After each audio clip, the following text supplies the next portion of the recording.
Canada কি এখনো মানুষের কাছে স্বপ্নের গন্তব্য? অভিবাসনের ক্ষেত্রে যারা কানাডা যেতে চাচ্ছেন তাদের বর্তমান অবস্থা কি? কারণ আমরা দেখছি কানাডার গত কয়েক বছরে অভিবাসন নীতিমালার যে পরিবর্তন হয়েছে তার মাধ্যমে কিন্তু অনেকটাই ঝুঁকি বাড়ছে অভিবাসন প্রত্যাশীদের। সেখানে কাগজপত্র যাচাই বাছাইও করা করে হয়েছে আগের যে কোনো সময়ের চেয়ে অনেক বেশি। বর্তমান বাস্তবতা কি বলছে? সেখানে বাংলাদেশি শিক্ষার্থী কিংবা কর্ম অধিবেশনে যারা অংশগ্রহণ করতে চায়, যারা সেখানে কাজ করতে চায়, অভিবাসন নিতে চায়, তাদের বর্তমান পরিস্থিতি কেমন, সেসব বিষয় জানবো আমরা আজকের অনুষ্ঠান। দর্শক, আপনাদের সঙ্গে আছি আমি এম বাদশাহ। আমাদের আজকের বিষয় কানাডা ইমিগ্রেশনের বর্তমান অবস্থা। আর এই বিষয়ে কথা বলতে আমাদের সঙ্গে স্টুডিওতে আছেন Tanvir Nawaz, regulated Canadian immigration consultant, RCIC IRB Toronto, Canada. জনাব তানভীর, আপনাকে স্বাগত জানাচ্ছি আমাদের আজকের অনুষ্ঠানে। আসলে কানাডার ইমিগ্রেশনের বর্তমান যে অবস্থা সেটা নিয়ে কিন্তু গত বছর ধরেই আমরা বিভিন্ন তথ্য পাচ্ছিলাম যে অত্যন্ত কঠোর করা হচ্ছে আইন কানুন পরিস্থিতি। সেখানে আসলে কতখানি আইন কানুন পরিবর্তন করা হয়েছে? আর একটা সময় মানুষের সবচেয়ে ধারণাই ছিল যে তারা কানাডাতে যাবেন, ইমিগ্রেশন নেবেন, সেখানে থাকবেন, কিন্তু সেই পরিস্থিতি আসলে কতটা পরিবর্তন হয়েছে, কি অবস্থা বর্তমানের? ধন্যবাদ বাদশা ভাই, সবাইকে শুভেচ্ছা জানাচ্ছি। আমি তানভীর নওয়াজ, আমি একজন regulated Canadian immigration consultant. So আমাদের মূল কাজই হচ্ছে ইমিগ্রেশন নিয়ে এবং মাইগ্রেশন পলিসি নিয়ে কাজ করা। আপনার প্রশ্নের উত্তরে যাওয়ার আগে আমি আপনাকে মাইগ্রেশন নিয়ে একটু যদি ব্যাকগ্রাউন্ড বলি, তাহলে আমাদের অডিয়েন্সের বুঝতে সুবিধা হবে যে মাইগ্রেশনের কনসেপ্টটাই কিন্তু হচ্ছে যে বেটার লিভিং। আমরা স্বল্পোন্নত দেশ থেকে বা উন্নয়নশীল দেশ থেকে আমরা একটা নতুন জায়গায় যেতে চাই। সেটা হতে পারে শিক্ষার জন্য, সেটা হতে পারে জবের জন্য, সেটা হতে পারে যে আমরা ফ্যামিলি নিয়ে সেখানে রিলোকেট করতে চাই। এটা এটা এটা কোনো দোষের কিছু না, কিন্তু এটা ইভেন কানাডা থেকেও কিন্তু মানুষ আমেরিকাতে যাচ্ছে।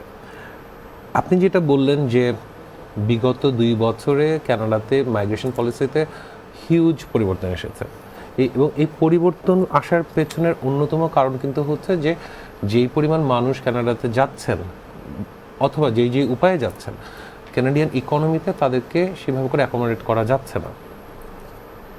এটা অন্যতম প্রধান কারণ।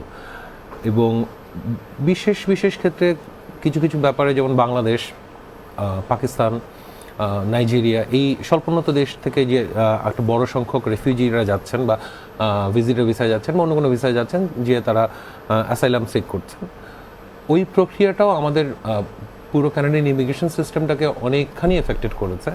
আপনি হয়তো জেনে থাকবেন যে কানাডা গত কয়েক মাস আগে যে কয়টা দেশকে ভালনারেবল কান্ট্রি হিসেবে চিহ্নিত করেছে, তার মধ্যে কিন্তু বাংলাদেশ 2 নম্বরে আছে।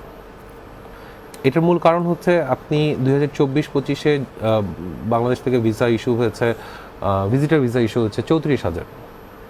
তার মধ্যে একটা বড় সংখ্যক ভিসা কিন্তু ইস্যু হয়েছে যাদের ডকুমেন্টেশন নিয়ে প্রশ্নবিদ্ধ হয়েছেন। তারা আপনার CBS, কানাডা বর্ডার সার্ভিসেস এজেন্সির কাছে যখন তারা ল্যান্ড করেছেন, যখন ইমিগ্রেশনে গিয়েছেন, দেখা গেছে যে যিনি বাংলাদেশে হয়তো একটা অটোরিকশা ড্রাইভার ছিলেন, তিনি সেখানে প্রোফাইল দেখিয়েছেন যে তার আপনার অ্যাসেট হচ্ছে $5 মিলিয়ন।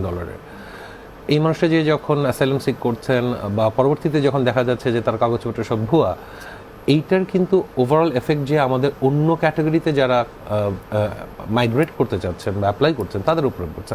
আমি আপনার সাথে এটা নিয়ে আরও ডিটেল আলাপ করবো, আমরা পরে এটা আপনার সাথে আরও বিস্তারিত আমি বলতে চাই আপনাকে। কিন্তু বর্তমানে যারা আছেন, বাংলাদেশে যারা এই মুহূর্তে কানাডাতে আছেন, তারা কেমন আছেন আসলে? কানাডার ইকোনমি কিন্তু আমি বলবো যে আপনার অনেকখানি মেগা কয়েকটা সিটি সেন্ট্রিক। আপনার টরন্টো, আপনি যদি বলেন ভ্যানকুভার, মন্ট্রিয়াল। তো এই মুহূর্তে বাংলাদেশি টরন্টোতে আছেন প্রায় 1,24,000। একটা মেজরিটি অফ দেম ওনারা ভালো করছেন, ভালো আছেন। যারা বিগত ধরেন 8-10 বছরে গেছেন, সেটেলমেন্টের একটা প্রক্রিয়া দিয়ে তারা গেছেন, তারা ভালো আছেন। বাট লেটলি গত 3 বছরে যারা গেছেন, তাদের একটা বড় অংশ কিন্তু স্ট্রাগল করছেন। এটার পিছনে অন্যতম কারণ হচ্ছে যে ওভারঅল ইকোনমি একটা রিসেশনের ভেতর দিয়ে যাচ্ছে। কানাডিয়ান ইকোনমি আমেরিকার সাথে ট্যারিফ ইস্যুর কারণে একটা বড় ইম্প্যাক্ট পড়েছে কানাডিয়ান ইন্ডাস্ট্রিয়াল সেক্টরগুলোতে, পাবলিক সেক্টরগুলোতে। বিজনেসগুলো বন্ধ হয়ে যাচ্ছে বা আপনার রিসোর্সেস ওরা কাট করছে। সো আমি বলবো যে এই মুহূর্তে কানাডিয়ান ইকোনমি খুব একটা ওয়েলকামিং না যে কোনো দেশের ইমিগ্রেন্টদের জন্যই। কিন্তু আর কি আপনি যে দেশ থেকেই যান না কেন, আদার দেন একদম ভেরি বেসিক যে লেবার ফোর্সগুলো আছে, তার বাইরে চাহিদা অনেক কম। সেই জায়গাতে বাঙালিরা একটা অংশ আমি বলবো যে বেশ ভালো রকম স্ট্রাগল করছেন। তো এখানে আসলে যেটা আমরা দেখছি 2026 থেকে 2028 যে ইমিগ্রেশন লেভেল প্ল্যান যেটা করেছে কানাডা, জি, টেম্পোরারি রেসিডেন্টের ক্ষেত্রে যে কমানোর একটা সিদ্ধান্ত নিয়েছে সরকার, মানে এটার অর্থটা কি আসলে, বাস্তব চিত্রটা কি, এবং এর ফলে কোন শ্রেণীর মানুষের উপর এর বড় প্রভাব পড়বে?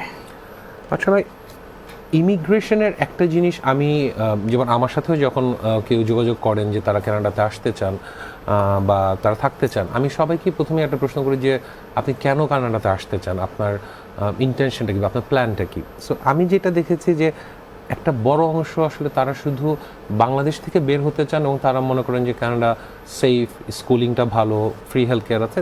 দিস আর ট্রু, এটা কোনোটাই ভুল না। বাট এই যে ট্রানজিশনটা মাইগ্রেট যে করবেন, এই মাইগ্রেশন পলিসিটাতে তাদেরকে কীভাবে করে অ্যাকোমোডেটেড হতে হবে তারা সেটা জানেন না। এটা একটা বড় সমস্যা। সিমিলারলি ক্যানাডিয়ান ইমিগ্রেশন সিস্টেমটাতে যেটা হয়েছে যে গত 12 বছরে আমি বলবো না, 2012 থেকে 2023 পর্যন্ত প্রচুর ইমিগ্রেন্টরা এসেছেন ইকোনমিতে কন্ট্রিবিউট করার জন্যই বেসিক্যালি তাদেরকে কি সুযোগ দেওয়া হয়েছে, সেটা ইন্টারন্যাশনাল স্টুডেন্ট হিসেবে হোক, ফ্যামিলি ক্লাসে হোক, যে কোনো ক্লাসেই হোক তারা এসেছেন। বাট লেটলি দেখা গেছে যে আমাদের ইকোনমি কিন্তু আসলে অত বড় না। আপনি যদি কম্পেয়ার করেন কানাডিয়ান ইকোনমি ভার্সাস আপনার আমেরিকান ইকোনমি অথবা আপনি ব্রিটেনের ইকোনমির সাথেও যদি কম্পেয়ার করেন, আপনার মনে হচ্ছে হয়তো যে আজ থেকে 20-25 বছর আগে বাংলাদেশ থেকে কিন্তু মানুষের লক্ষ্যই থাকতো যে ব্রিটেনে পড়তে যাওয়া, ইউকেতে পড়তে যাওয়া। সেই ধারাবাহিকতা কিন্তু এখন আর নাই। ইভেন আপনি যে লন্ডনের ইকোনমি চিন্তা করেন, লন্ডনের ইকোনমির সাইজ আমাদের টরন্টো ইকোনমির থেকে প্রায় 6 ভাগের 1 ভাগ। তো ইকোনমি যদি বড় না হয়, আপনার যদি জিডিপির সাইজ যদি বড় না হয়, আপনি ইমিগ্রেন্ট নিয়ে আপনি করবেনটা কি? যেই ফ্যাসাদে কিন্তু কানাডা নিজেই পড়েছে। আপনার এখন পর্যন্ত প্রায় 1.7 মিলিয়ন আপনার টেম্পোরারি রেজিডেন্ট, তাদের ভবিষ্যৎ অনিশ্চিত, যে তারা আসলে পড়ালেখা শেষ করে বা ওয়ার্ক পারমিট থেকে তারা ফিউচারে যে তাদের কি হবে, তারা কি আসলে থাকতে পারবে কিনা। যার কারণে কিন্তু আপনার প্রাইভেট কলেজ থেকে ওরা ওয়ার্ক পারমিট বন্ধ করে দিয়েছে, পাবলিক কলেজ থেকে ওয়ার্ক পারমিট বন্ধ করে দিয়েছে যদি if it is not a 2 years course. বিভিন্ন ধরনের চেঞ্জেস নিয়ে এসছে। এটার মূল কারণ হচ্ছে যে তারা এখন রিয়েলাইজ করছে যে পরিমাণ মানুষ এসেছেন তাদেরকে আমাদের কাজে লাগানোর সুযোগ নেই। সো একটা বড় অংশ যদি ফেরত যায় তাহলে আমরা নতুন মানুষকে আনতে পারবো। সেই জায়গাটাতেই ওই 2026 থেকে 2028 পর্যন্ত যে মূল পরিবর্তনগুলো বলা হচ্ছে, যে টেম্পোরারি রেজিডেন্ট থেকে টিয়ার টু পিআর পাথওয়েগুলোতে মেজর চেঞ্জেস আসতেছে। আরেকটা অত্যন্ত গুরুত্বপূর্ণ বিষয়, আপনার কানাডা সবসময় বলতো যে, এখনও বলি আমরা, যে আমরা ইমিগ্রেশন সেল করি না। তার মানে হচ্ছে যে ইনভেস্টার ক্যাটাগরিকে কিন্তু কানাডা কখনোই প্রমোট করে না ওইভাবে করে। তারপর একটা নির্দিষ্ট সংখ্যক প্রোগ্রাম আছে, বাট খুবই লিমিটেড নাম্বারস। আপনার যেটা দেখা গেছে যে মূল চ্যালেঞ্জ হয়ে গেছে যে এত বড় একটা দেশ, আপনি যেখানেই যান না কেন সব জায়গায় আসলে আপনার গ্রোথের সুযোগ নাই। সো মানুষ যেটা করছেন যে আপনি অ্যালবার্টাতে যাচ্ছেন, এডমন্টনে যাচ্ছেন অথবা নিউফাউন্ডল্যান্ডে যাচ্ছেন, দেয়ার আর অপশনস যেখান থেকে আপনি ওই শহরগুলো থেকে আপনি বড় শহরে চলে আসতে পারবেন। সেটা আপনি ইনভেস্টার ক্যাটাগরিতে যান অথবা স্টুডেন্ট হিসেবে যান, তারা কিন্তু চলে আসতেছে। সো মূল উদ্দেশ্য যেটা, যে কারণে তাদেরকে নিয়ে যাওয়া, সেই উদ্দেশ্যটা সফল হচ্ছে না। সেই কারণে investor category, even start up, আপনার এগুলোতে ওরা এখন দেখছে যে না, আমরা যেই ফল চাচ্ছি সেটা যেহেতু হচ্ছে না, সো সেই জায়গাগুলোতেও চেঞ্জ আসতেছে। এখানে কি আসলে কি প্রোফাইলটা মানে চেঞ্জ করতে চাচ্ছে কানাডা গভর্নমেন্ট, না কোন ধরনের মানুষকে তারা চাচ্ছে, নাকি টোটালি বন্ধ করে দিয়ে যাচ্ছে? আসলে আমি আমার ব্যক্তিগত অভিমত যদি আপনাকে বলি, আমার নিজের কাছে যেটা মনে হয়েছে যে আপনার কানাডিয়ান ইমিগ্রেশন সিস্টেমে আপনার 4টা পলিসি কমিটি আছে আপনার, যারা মূলত ইমিগ্রেশন পলিসিগুলো নিয়ে কাজ করে। তিনটা কমিটি পলিসি নিয়ে কাজ করে, একটা কমিটি বেসিক্যালি অ্যানালাইসিসগুলো করে যে আসলে হচ্ছেটা কি। আমি নিজে ব্যক্তিগতভাবে মনে করি যে immigration and refugee and citizenship Canada, IRCC, তারা আসলে নিজেরাও কনফিউজড। তো একটা ট্রায়াল অ্যান্ড এররের ভেতর দিয়ে তারা এখন যাচ্ছে, যেটা আসলে ঠিক হচ্ছে না। যেটা ঠিক হচ্ছে না কারণ হচ্ছে যে এটাতে সাফার কিন্তু ইমিগ্রেশন সিস্টেমটাও করছে, এবং যারা আপনার প্রত্যাশী ইমিগ্রেন্ট আপনার, তারাও কিন্তু জায়গাটাতে সাফারার হচ্ছে। মূল জায়গাটাতে বেনিফিটস নিচ্ছে বা এই টোটাল সিস্টেমের কনফিউশনটাকে অ্যাবিউজ করছে কিন্তু হচ্ছে থার্ড পার্টিরা, আপনার যারা আপনার ধরেন ইমিগ্রেশনের নামে মানুষের কাছ থেকে টাকা, বিপুল অঙ্কের টাকা আপনার হাতিয়ে নিচ্ছে। আরেকটা জায়গা যেটা অনেক বড় একটা দায় কানাডা এখন অনুভব করছে ইমিগ্রেশনের ক্ষেত্রে, যে যেই পলিসিতেই মানুষকে নেওয়া হচ্ছে না কেন, দেখা যাচ্ছে যে ওই পলিসি অনুযায়ী মানুষগুলোকে তারা কাজে লাগাতে পারছে না। এবং এই যে আমি যেটা বললাম, যে আপনি যদি মেইন স্ট্রিম ওয়ার্কফোর্সে আসলে ইনক্লুডেড হতে না পারেন, তাহলে তো আপনাকে বা আমাকে নিয়ে আসলে কোনো লাভ নেই। টরন্টো সিটিতে এখন আপনি যদি উবার ইটস বলেন অথবা ডেলিভারি ড্রাইভার্স বলেন, এদের মেজরিটি কিন্তু বাঙালি। তাতে কোনো সমস্যা নেই, আমার তাতে কোনো সমস্যা নেই। সমস্যা হচ্ছে যে এই মানুষগুলো কিন্তু আসলে কোনো প্ল্যান ছাড়া গেছেন। সো তারাও জানেন না যে ইকোনমিতে তারা কীভাবে করে নিজেদেরকে কন্ট্রিবিউট করবেন। একটা সার্ভাইভাল মেথড যখন একটা হোল ইকোনমিক সিস্টেমকে আর ইমিগ্রেশন সিস্টেমকে যখন এফেক্ট করে, কনফিউশনটা সেই জায়গাতেই তৈরি হয়। এবং সেই জায়গাতে ইমিগ্রেশন এখনও পলিসি ভিত্তিকভাবে তারা নিজেরাও আসলে কনফাইন না যে তারা কী চায়। বাট আপনি যদি আমার কাছে জানতে চান, আমি বলবো যে আমি মনে করি যে আগামী বছরের মধ্যে মেজর কিছু শিফট আসবে এবং সিগনিফিকেন্টলি ইমিগ্রেন্ট নেওয়ার হার কানাডাকে কমাতে হবে। এটার কোনো অপশন নেই আসলে। না, সেটা আসলে কোন দিকে? কারণ এই যে এক্সপ্রেস এন্ট্রি যেটা ছিল আপনাদের প্রভিন্সিয়াল নমিনি প্রোগ্রাম ছিল, ইকোনমিক ইমিগ্রেশন পাথওয়ে, মানে আসলে 2026-এর এখন যে সময়টা যাচ্ছে, বছরের মাঝামাঝি সময় পার করলাম আসলে, তো এই মুহূর্তে কোন ধরনের প্রোগ্রামগুলো অ্যাক্টিভ অথবা সাকসেসফুল হতে পারে? পাশাপাশি গভর্নমেন্ট কি আদৌ এগুলোতে কোনো লোক নেয়ার ব্যাপারে তার আগ্রহ এই মুহূর্তে আছে কি? আগ্রহ, আমি বলবো যে আগ্রহ আসলে খোলা চোখে দেখলে তো মনে হবে যে আছেই, ইটস ওয়েলকামিং, তারা তো মুখে বলবে না। বাট পলিসিগুলো এমনভাবে ডেভেলপ করা, তাতে মনে হচ্ছে না যে তারা বাইরে থেকে মানুষ নেওয়ার ব্যাপারে অতটা আগ্রহী। বিকজ আপনাকে আমি যেটা বলছিলাম যে 1.7 million inside Canada temporary resident আছেন, যাদের ভবিষ্যতে এখনও অনিশ্চিত। এবং কানাডিয়ান ইমিগ্রেশন সিস্টেমটা এখন এমনভাবে ডিজাইন করা হচ্ছে যেখানে তাদের কানাডিয়ান গভর্নমেন্ট যেভাবে করে চিন্তা করছে যে an immigrant should be between an age group of let's say 20 থেকে 25 অথবা 25 থেকে 30, ইয়াং ইউথ গ্রুপ যাদের একটা ক্যানাডিয়ান ডিগ্রি আছে, যারা কানাডাতে লেখাপড়া করেছে, তাদের ব্যাপারে কানাডা মোর ইন্টারেস্টেড আর কি। তাদেরকে কীভাবে করে সেটেল করা যায়। কারণ এখানে কয়েকটা সুবিধা আছে যে আপনার কাছে যখন একটা ক্যানাডিয়ান ডিগ্রি থাকবে, আপনি যখন একজন ইয়াং ইউথ সেখানে লেখাপড়া করেছেন, আপনার কিন্তু আপনার ওয়ার্কফোর্সে কন্ট্রিবিউট করার সময় আপনি অনেক দীর্ঘ সময় পাচ্ছেন। ওয়াইরাজ আমরা যখন বাংলাদেশ থেকে যাচ্ছি, লেটস একটা 35 বা একটা 40 বছর বয়সে একটা মানুষ তার ফ্যামিলি নিয়ে যাচ্ছেন, তিনি আসলে ক্যানাডিয়ান ইকোনমিতে কতটুকু কন্ট্রিবিউট করতে পারবেন বা আদৌ পারবেন কি না, নাকি পরবর্তীতে যে তিনি বার্ডেনে পরিণত হবেন, এটা দেখা গেছে যে এটা এক বড় নাম্বারই কিন্তু বার্ডেন হয়ে যায়। আপনার কাজ পাচ্ছেন না, বাকি এবং আপনার বিদেশে যাওয়ার পরে আপনার পরিবারে ভাঙন আসছে, সোশ্যালের উপর ডিপেন্ডেন্ট হতে হচ্ছে, চাইল্ড বেনিফিট দিতে হচ্ছে, তো গভর্নমেন্টের জন্য তো আসলে লাভ হচ্ছে না। সো গভর্নমেন্ট মূল ফোকাসটাকেই নিয়ে গেছেন যে ইয়াং ইউথদেরকে কীভাবে করে অ্যাকোমোডেট করা যায়। এটা হচ্ছে ইনসাইড ক্যানাডার ক্ষেত্রে। আউটসাইড ক্যানাডার ক্ষেত্রে অবশ্যই আমাদের তো একটা কোটা আছে, আপনার কোটা মানে রেশিও আছে আমাদের। আপনি এক্সপ্রেস এন্ট্রির কথা বলছিলেন বা any economic stream. Express entry তো বেসিক্যালি একটা ব্যানার, এটার আন্ডারে অনেকগুলো প্রোগ্রামস আছে, পিএনপি বলেন যেগুলো বলেন, সব এক্সপ্রেস এন্ট্রির আন্ডারে। আপনার সো ইকোনমিক ক্যাটাগরিতে বা স্কিল ক্যাটাগরিতে টোটাল রেশিওর 60% আপনার বরাদ্দ থাকে আপনার যারা যেতে পারবেন। তো যেহেতু এটা পয়েন্ট ভিত্তিক, সমস্যাটা যেটা হয়ে যায় যে বয়সের কারণে এবং শিক্ষাগত যোগ্যতার কারণে সিগনিফিকেন্টলি পয়েন্টস কমে যায় যখন আপনি আসলে আউটসাইড কানাডা থেকে করছেন বা একটা স্পেসিফিক বয়স এইজ রেঞ্জের পরে যাচ্ছেন, তখন আপনি অটোমেটিক্যালি পয়েন্টস কমপ্লাই করতে পারছেন না। সো সেই জায়গাটায় আমি বলবো যে যদি অ্যাকচুয়ালি কেউ আগ্রহী হন বা প্রত্যাশী হন যে আমি আসলেই কানাডা যেতে চাই, আমি বলবো যে স্টাডি পারমিট বা এডুকেশন স্ট্রিম একটা অনেক সঠিক মাধ্যম এই মুহূর্তে, যে genuine intention to study and remain there, তাহলে আমি বলবো যে ওইটাই এই মুহূর্তে সবচেয়ে ভালো মাধ্যম আপনি যদি আপনি ফিউচার প্ল্যান করেন যদি। কিন্তু ক্যানাডিয়ান গভর্নমেন্ট তাদের তো হচ্ছে বেশিরভাগই হচ্ছে অভিবাসন বা অভিবাসীদের উপর নির্ভর করে তাদের পুরো ওয়ার্কফোর্সটা। তো সেখানে কানাডা যদি এই মুহূর্তে এই ধরনের ইমিগ্রেশনকে তারা নিরুৎসাহিত করে, তো সেই ইকোনমি আগাবে কীভাবে? আসলে আগাবে না। প্রথমত যদি সহজ উত্তর বলি, এখন আমি গভর্নমেন্টকে দোষ দেবো না। আপনি একটা ধরেন, আপনি যদি জিনিসটাকে এভাবে দেখেন যে অনেকেই বলে যে জাস্টিন ট্রুডো, আমাদের ফর্মার প্রাইম মিনিস্টার যিনি ছিলেন, যে তিনি ক্যানাডিয়ান ইমিগ্রেশন সিস্টেমকে আসলে নষ্ট করে দিয়েছেন। এটা নিয়ে একটা দ্বিধা আছে আর কি। একটা গ্রুপ বলে যে নষ্ট করেছেন, একটা গ্রুপ বলে যে বিতর্ক আছে। আমার নিজের এই এত বছর কানাডা থাকার অভিজ্ঞতা থেকে আমি যেটা ফিল করেছি যে অভিবাসন প্রক্রিয়াটা কিন্তু সবসময়ই কানাডাতে ওয়েলকামিং ছিল, এখনও আছে। মূল সমস্যাটা হচ্ছে আমরা যারা যাচ্ছি, আমরা কি সেই প্রক্রিয়াতে নিজেদেরকে সঠিকভাবে যুক্ত করছি না। এখন আপনি দেশ থেকে ব্যাংকিং এক্সপিরিয়েন্স নিয়ে যাচ্ছেন 10 বছরের, 12 বছরের বা 15 বছরের, আপনি ভাবছেন যে আমি যখন টরন্টোতে ঢুকবো বা আমি যখন কানাডাতে ঢুকবো, আমি আমার এই অভিজ্ঞতাকে আমি এখানে এজিএম ছিলাম বা আমি জিএম ছিলাম, আমি এখানে হয়তো ম্যানেজার থেকে স্টার্ট করবো। বাট অ্যাকচুয়ালি তো সেটা প্র্যাকটিক্যালি হয় না, অনেক ক্ষেত্রে পসিবল না আসলে।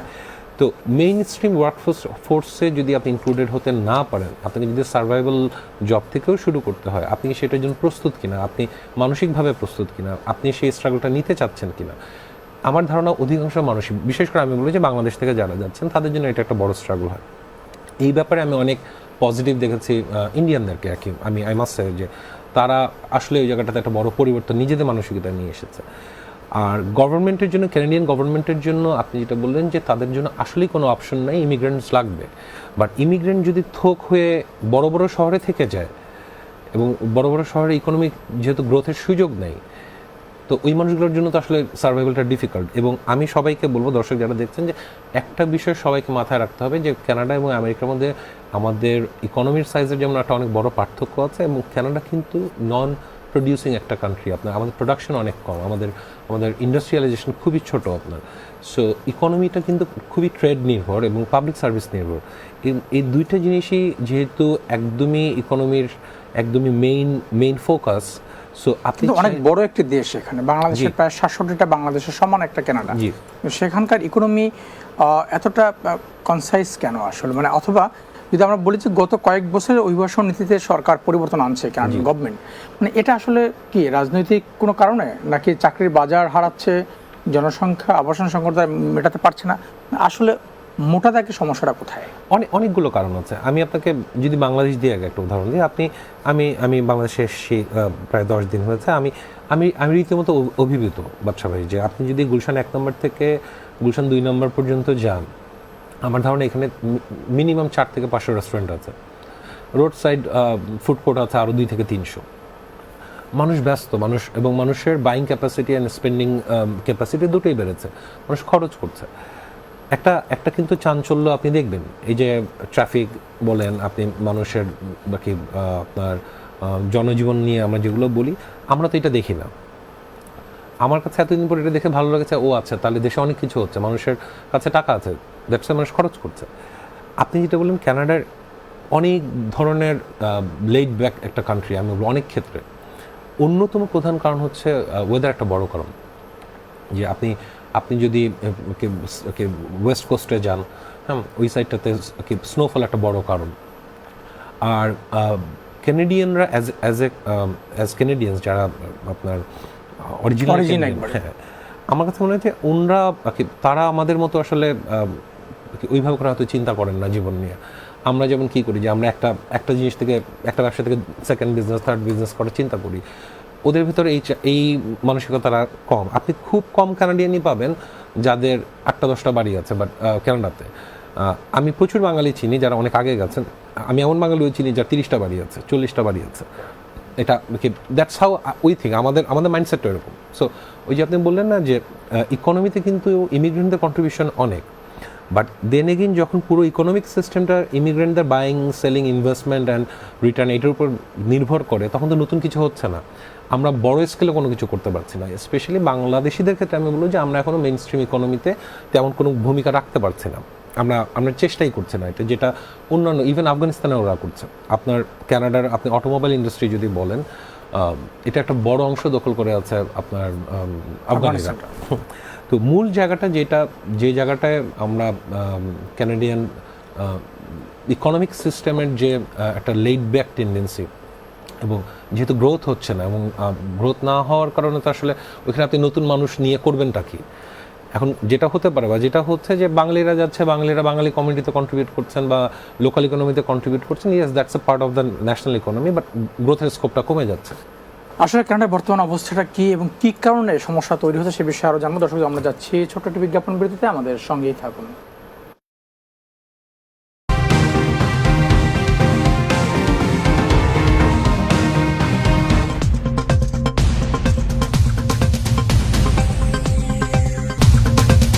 প্রিয় দর্শক, সবাইকে আমন্ত্রণ জানাচ্ছি আজকের বাংলা টক। সরকার আর জনগণের মধ্যে তো একটা পার্থক্য যেমন আছে, একটা মিলও আছে। কেউ বলছেন এ ধরনের প্রস্তাব দাবির কারণে নির্বাচন বিলম্বিত হতে পারে, কেউ বলছেন ষড়যন্ত্রের অংশ। এই 12টা নির্বাচনের মধ্যে আপনি মাত্র 3টে নির্বাচনকে বলতে পারেন যে জেনারেলি অ্যাকসেপ্টেবল। আমাদের গণতন্ত্রের পথে যাত্রাই একটা বড় কাজ, তার অন্যতম বিষয় হচ্ছে ভোট। আমাদের এখন তত্ত্বাবধায়ক সরকার নেই। আওয়ামী লীগের পতন হয়েছে, আওয়ামী লীগের মন্দ কারণে। আমি এখনো পর্যন্ত ভোট দিতে পারি। Nucleus of the focus. কোনো অপরাধী কি অপরাধ করে গ্রেফতার হওয়ার জন্য বসে থাকে? তো তারা কোনো ধরনের প্রতিক্রিয়াই দেখালো না, এটা কোন মডিউলের মধ্যে পড়বে? ভবিষ্যতে পিআর থেকে সরে আসার সম্ভাবনা আছে জামাত ইসলাম। দেশের স্বার্থে, দেশের সার্বভৌমত্বের স্বার্থে জামাত এই ব্যাপারে একদম কিন্তু এটা মনে করে যে এই সরকারকে সময় দেওয়া উচিত। তো ওই বাজারের উপরে নিয়ন্ত্রণ করবার ক্ষেত্রে সিন্ডিকেট ডেফিনেটলি খুবই পাওয়ারফুল। জনগণের কল্যাণে রাজনীতি নাকি কোনো ব্যক্তি বা গোষ্ঠীর কল্যাণে রাজনীতি? জনগণের মনোনীত, জনগণের পছন্দের সরকার, জনগণের বেছে নেওয়া সরকার। ইতিহাসের ধারাবাহিকতায় যদি বিচার করি তাহলে আজও আমাকে এটা বলতে হয় যে আমরা বীরের জাতি। বাংলা টক রবি থেকে বৃহস্পতিবার দেখবেন রাত 9:30 প্রবাসী ভাই বোনদের বিভিন্ন স্বার্থ সংশ্লিষ্ট বিষয় নিয়ে কথা বলি। ব্রিটেনে কত সাল থেকে শুরু হয়েছিল? ফুল ওয়াইজেসটা তারা কিন্তু দিয়ে দিত বাংলাদেশ স্বাধীন হওয়ার জন্য। আর কি কি জায়গা আমাদের ডেভেলপ করা উচিত হার্ড স্কিলের জন্য? এনএসডিএ থেকে আমরা যে কারিকুলাম আমরা এখন ফলো করছি, আমি বিশ্বাস করি যে তারা দেশের বাইরে গিয়ে ভালো থাকবে। ভাষার দক্ষতা উন্নয়ন করার জন্য পদ্ধতিগুলো কি? যে কোনো ভাষা শেখার ক্ষেত্রে আমাদের শুরু করা উচিত লিসনিং দিয়ে। নতুন বাজার সৃষ্টি আমাদের কতটুকু হচ্ছে? যে একটা রেগুলার মার্কেট রিসার্চের জায়গা দরকার এখানে, সেটা সরকারিভাবেই দরকার, যেহেতু এটা একটা দীর্ঘ সময়ের একটা ব্যাপার। মালয়েশিয়াতে কবে গিয়েছিলেন এবং কিভাবে আপনি এই ব্যবসার সঙ্গে সম্পৃক্ত হলেন? বিভিন্ন সেক্টরে যেমন ম্যানুফ্যাকচারিং, কনস্ট্রাকশন, এই দুটো সেক্টর হচ্ছে সবচেয়ে বেশি। তারপর থার্ড নাম্বার হচ্ছে প্ল্যান্টেশন। থাইল্যান্ডে ব্যবসার বিষয়টি আসলো আপনার? থাইল্যান্ডের বিভিন্ন সুযোগ সুবিধা, থাইল্যান্ডের মানুষের ব্যবহার, ওখানকার ব্যবসায়িক সেটআপ দেখে আমি 2015 প্রবাসীদের স্বার্থ সংশ্লিষ্ট বিষয় নিয়ে সরাসরি অনুষ্ঠান প্রবাস সংলাপ দেখবেন প্রতি শনিবার রাত 9:30। সবাইকে আমন্ত্রণ জানাচ্ছি বাংলা টিভির সাপ্তাহিক স্বাস্থ্য বিষয়ক নিয়মিত আয়োজন আপনার ডাক্তার অনুষ্ঠান। সাথে আছি আমি ডাক্তার অর্থি জোখরিফ এবং আমার সাথে আছেন একজন বিশেষজ্ঞ চিকিৎসক। সুস্বাস্থ্য বলতে আমরা কি বুঝি? Mouth is the gateway to health, অর্থাৎ মুখই স্বাস্থ্যের প্রবেশপথ। ত্বককে আমরা কি করে আরেকটু আকর্ষণীয় করে তুলতে পারি? সেক্ষেত্রে প্রথম জিনিসটা ত্বকের ক্ষেত্রে আমি বলবো যে ত্বকটা প্রপারলি ক্লিন করতে হবে। এই ধরনের পরীক্ষার কাদের জন্য জরুরি? একজন দর্শক অপেক্ষা করছে। আমার নাম মনিরুল ইসলাম সুমন, আমি ভালুকা থেকে বলছিলাম। জ্বর যেটা 7 দিনের বেশি, তার সাথে একটু পেট নরম হচ্ছে, এই ধরনের সমস্যা, তাহলে আপনি টাইফয়েড সন্দেহ করবেন। ডাক্তার অর্থি জুখরিফের উপস্থাপনায় স্বাস্থ্য বিষয়ক অনুষ্ঠান আপনার ডাক্তার দেখবেন সরাসরি প্রতি মঙ্গলবার রাত 8:30।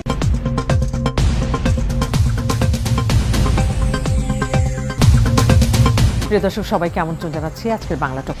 সরকার আর জনগণের মধ্যে তো একটা পার্থক্য যেমন আছে, একটা মিলও আছে। কেউ কেউ বলছেন এ ধরনের প্রস্তাব দাবির কারণে নির্বাচন বিলম্বিত হতে পারে, কেউ বলছেন ষড়যন্ত্রের অংশ। 12টা নির্বাচনের মধ্যে আপনি মাত্র 3টে নির্বাচনকে বলতে পারেন যে জেনারেলি অ্যাকসেপ্টেবল। আমাদের গণতন্ত্রের পথে যাত্রাই একটা বড় কাজ, তার অন্যতম বিষয় হচ্ছে ভোট। আমাদের এখন তত্ত্বাবধায়ক সরকার নেই। আওয়ামী লীগের পতন হয়েছে, আওয়ামী লীগের মন্দ কারণে। আমি এখনো পর্যন্ত ভোট দিতে পারি। Nucleus of the focus. কোনো অপরাধী কি অপরাধ করে গ্রেফতার হওয়ার জন্য বসে থাকে? তো তারা কোনো ধরনের প্রতিক্রিয়াই দেখালো না, এটা কোন মডিউলের মধ্যে পড়বে? ভবিষ্যতে পিআর থেকে সরে আসার সম্ভাবনা আছে জামাত ইসলাম। দেশের স্বার্থে, দেশের সার্বভৌমত্বের স্বার্থে জামাত এই ব্যাপারে একদম কিন্তু এটা মনে করে যে এই সরকারকে সময় দেওয়া উচিত। তো ওই বাজারের উপরে নিয়ন্ত্রণ করবার ক্ষেত্রে সিন্ডিকেট ডেফিনেটলি খুবই পাওয়ারফুল। জনগণের কল্যাণে রাজনীতি নাকি কোনো ব্যক্তি বা গোষ্ঠীর কল্যাণে রাজনীতি? জনগণের মনোনীত, জনগণের পছন্দের সরকার, জনগণের বেছে নেওয়া সরকার। ইতিহাসের ধারাবাহিকতায় যদি বিচার করি তাহলে আজও আমাকে এটা বলতে হয় যে আমরা বীরের জাতি। বাংলা টক রবি থেকে বৃহস্পতিবার দেখবেন রাত 9:30। প্রবাসী ভাই বোনদের বিভিন্ন স্বার্থ সংশ্লিষ্ট বিষয় নিয়ে কথা বলি। ব্রিটেনে কত সাল থেকে শুরু হয়েছিল? ফুল ওয়াইজেসটা তারা কিন্তু দিয়ে দিত বাংলাদেশ স্বাধীন হওয়ার জন্য। আর কি কি জায়গা আমাদের ডেভেলপ করা উচিত হার্ড স্কিলের জন্য? এনএসডিএ থেকে আমরা যে কারিকুলাম আমরা এখন ফলো করছি, আমি বিশ্বাস করি যে তারা দেশের বাইরে গিয়ে ভালো থাকবে। ভাষার দক্ষতা উন্নয়ন করার জন্য পদ্ধতিগুলো কি? যে কোনো ভাষা শেখার ক্ষেত্রে আমাদের শুরু করা উচিত লিসনিং দিয়ে। নতুন বাজার সৃষ্টি আমাদের কতটুকু হচ্ছে? যে একটা রেগুলার মার্কেট রিসার্চের জায়গা দরকার এখানে, সেটা সরকারিভাবেই দরকার, যেহেতু এটা একটা দীর্ঘ সময়ের একটা ব্যাপার। মালয়েশিয়াতে কবে গিয়েছিলেন এবং কিভাবে আপনি এই ব্যবসার সঙ্গে সম্পৃক্ত হলেন? বিভিন্ন সেক্টরে যেমন ম্যানুফ্যাকচারিং, কনস্ট্রাকশন, এই দুটো সেক্টর হচ্ছে সবচেয়ে বেশি। তারপর থার্ড নাম্বার হচ্ছে প্ল্যান্টেশন। থাইল্যান্ডে ব্যবসার বিষয়টি আসলো আপনার? থাইল্যান্ডের বিভিন্ন সুযোগ সুবিধা, থাইল্যান্ডের মানুষের ব্যবহার, ওখানকার ব্যবসায়িক সেটআপ দেখে আমি 2015 প্রবাসীদের স্বার্থ সংশ্লিষ্ট বিষয় নিয়ে সরাসরি অনুষ্ঠান প্রবাস সংলাপ দেখবেন প্রতি শনিবার রাত 9:30 সবাইকে আমন্ত্রণ জানাচ্ছি বাংলা টিভির সাপ্তাহিক স্বাস্থ্য বিষয়ক নিয়মিত আয়োজন আপনার ডাক্তার অনুষ্ঠান। সাথে আছি আমি ডাক্তার অর্থি জুখরিফ এবং আমার সাথে আছেন একজন বিশেষজ্ঞ চিকিৎসক। সুস্বাস্থ্য বলতে আমরা কি বুঝি? Mouth is the gateway to health, অর্থাৎ মুখই স্বাস্থ্যের প্রবেশপথ। ত্বককে আমরা কি করে আরেকটু আকর্ষণীয় করে তুলতে পারি? সেক্ষেত্রে প্রথম জিনিসটা ত্বকের ক্ষেত্রে আমি বলবো যে ত্বকটা প্রপারলি ক্লিন করতে হবে। এই ধরনের পরীক্ষার কাদের জন্য জরুরি? একজন দর্শক অপেক্ষা করছে। আমার নাম মনিরুল ইসলাম সুমন, আমি ভালুকা থেকে বলছিলাম। জ্বর যেটা 7 দিনের বেশি, তার সাথে একটু পেট নরম হচ্ছে, এই ধরনের সমস্যা, তাহলে আপনি টাইফয়েড সন্দেহ করবেন। ডাক্তার অর্থি জুখরিফের উপস্থাপনায় স্বাস্থ্য বিষয়ক অনুষ্ঠান আপনার ডাক্তার দেখবেন সরাসরি প্রতি মঙ্গলবার রাত 8:30।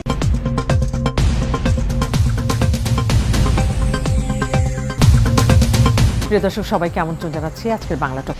সরকার আর জনগণের মধ্যে তো একটা পার্থক্য যেমন আছে, একটা মিলও আছে। কেউ কেউ বলছেন এ ধরনের প্রস্তাব দাবির কারণে নির্বাচন বিলম্বিত হতে পারে, কেউ বলছেন ষড়যন্ত্রের অংশ। এই 12টা নির্বাচনের মধ্যে আপনি মাত্র 3টা নির্বাচনকে বলতে পারেন যে জেনারেলি অ্যাকসেপ্টেবল। আমাদের গণতন্ত্রের পথে যাত্রাই একটা বড় কাজ, তার অন্যতম বিষয় হচ্ছে ভোট। আমাদের এখন তত্ত্বাবধায়ক সরকার নেই। আওয়ামী লীগের পতন হয়েছে তো আওয়ামী লীগের মন্দ কারণে। আমি এখনো পর্যন্ত ভোট দিতে পারি।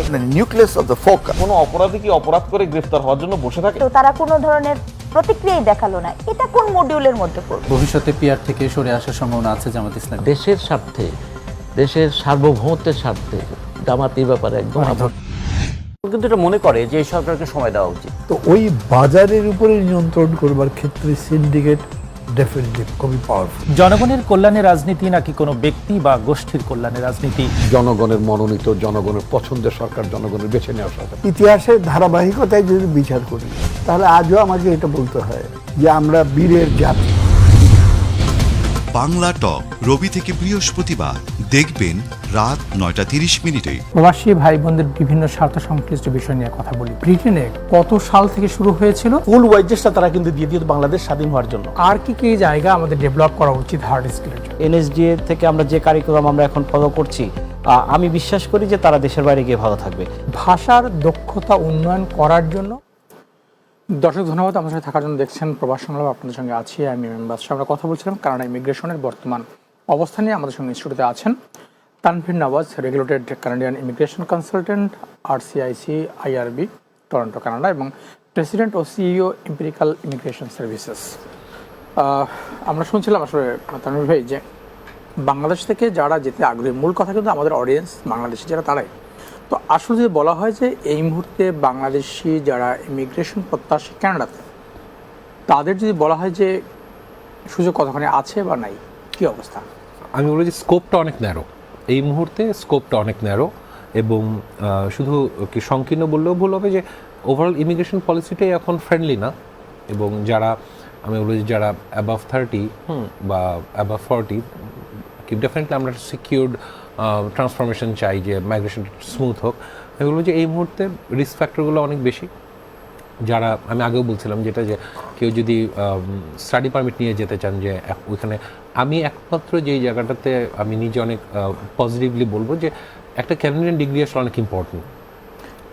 এখন ক্যানাডিয়ান ডিগ্রি তো শুধুমাত্র স্টুডেন্ট যারা, তারা নয়, কখনো তো আপনার আফটার 40, আফটার 45 তারা গিয়েও সেখানে মাস্টার্স করতে পারে। জি, কি ওইটাই বলছি যে আপনি যদি ইভেন মাইগ্রেন্ট হয়ে, ইমিগ্রেন্ট হয়েও যান, ওইখানে যেও আসলে একটা ডিগ্রি খুব ইম্পর্টেন্ট।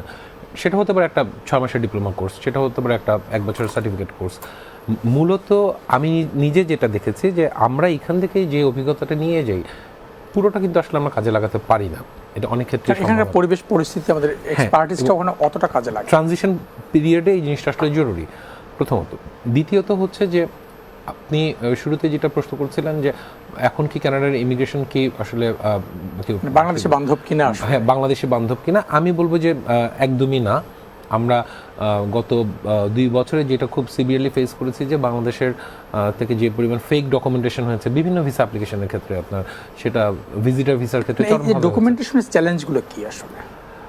চ্যালেঞ্জ হচ্ছে এখন এই মুহূর্তে আমরা বাংলাদেশ অ্যাজ এ নেশন, আমরা IRCCর কাছে আমাদের যে ইমেজটা তৈরি হয়েছে, আমি আমার নিজের একটা ক্লায়েন্টের অভিজ্ঞতা দিয়ে বলি যে আমি যেহেতু প্রচুর আপিল নিয়ে কাজ করি, প্রচুর রেফিউজি নিয়ে কাজ করি, সো ওইখানে একটা ট্রায়াল প্রসেসে আমাদেরকে উনি বলছিলেন যে আমরা যে ওনার আইডেন্টিটি ডকুমেন্ট যেটা দিয়েছি, ন্যাশনাল আইডি কার্ডটা, উনি আসলে বিশ্বাস করছেন না যে এটা অরিজিনাল। তো আমরা বললাম যে না, এটা অরিজিনাল, এটা ডিজিটাল, এটা তুমি চেক করতে পারবা। তো পরে আমরা তাদেরকে সেটা পাঠিয়েছি, ফিজিক্যাল কপি আমাদেরকে আইআরবিকে পাঠাতে হয়েছে। এবং ওই ডিসিশনে উনি বলেছেন যে এইটা বাংলাদেশে তোমরা চাইলে বানাতে পারো, সো আমি এটাকে অ্যাকসেপ্ট করছি না। এটা কিন্তু জেনুইন নির্বাচন কমিশন থেকে ইস্যু করা ডিজিটাল আইডি কার্ড, যেটা ওই যে চিপ বসানো আইডি কার্ড, তারা সেটাকেও বিশ্বাস করছেন না। এবং এই পরিস্থিতিটা কিন্তু আমরাই তৈরি করেছি। আপনার এমন প্রোফাইলের লোকজন এমন কাগজপত্র সাবমিট করে ভিসা করেছেন, সেটা শুধু ভিজিটার ভিসা না, ইভেন স্টুডেন্ট ফাইলের ক্ষেত্রে এগুলো হয়েছে। কিছু এই যে অসাধু আমরা ব্রোকার বলি, আপনার মানুষের হয়তো দালাল বলে বা এজেন্ট বলে যাদেরকে, এরা আপনার এক একটা, বিকজ কানাডাতে তো অনেক বড় সুবিধা হচ্ছে যে আপনি ইন্টারভিউ হচ্ছে না ভিসার জন্য, স্টাডি পারমিটের জন্য ইন্টারভিউ হচ্ছে না। সো ইটস কমপ্লিটলি একটা ডকুমেন্ট বেসড সাবমিশন। সো আপনি কী ডকুমেন্ট দিচ্ছেন, সো সেখানে প্রথম দিকে ওরা এই বিষয়গুলি নিয়ে আমার ধারণা অতটা চিন্তা করে নাই বা ভাবে নাই যে আসলে কি ওটা করতে পারে। তো আমি কোনো স্পেসিফিক অঞ্চলের কথা বলবো না, বাট বাংলাদেশের 2-3টা জেলা থেকে আপনার যে পরিমাণ ভিজিটার ভিসা ইস্যু হয়েছে, যে প্রোফাইলে ইস্যু হয়েছে, যেসব কাগজপত্র দেওয়া হয়েছে, পরবর্তীতে দেখা গেছে যে এগুলো সবই ফেক। তো সেটার একটা অনেক বড় ইম্প্যাক্ট কিন্তু যারা ইমিগ্রেন্ট হয়ে যেতে চাচ্ছেন, যে রেগুলার পিআর প্রসেস দিয়ে যাবেন, তাকে তো ডকুমেন্ট দিতে হবে, তার ডকুমেন্টও তো প্রশ্নবিদ্ধ হবে বা হচ্ছে। যে স্টাডি পারমিটের জন্য ডকুমেন্ট দিচ্ছে, তার ডকুমেন্টও কিন্তু এই কারণে প্রশ্নবিদ্ধ হচ্ছে। এবং আমাদের ডকুমেন্টকে এখন আপনার টিয়ার 12 হাই রিস্ক ডকুমেন্ট হিসেবে কনসিডার করা হয়, যে আমাদের কোনো ডকুমেন্টকে ওরা বিশ্বাস করে না। তো এইটাতে একটা অনেক বড় ইম্প্যাক্ট তৈরি হচ্ছে। এগুলো নিয়ে প্রচুর লেখালেখি হচ্ছে, সোশ্যাল মিডিয়াতে লেখালেখি হচ্ছে।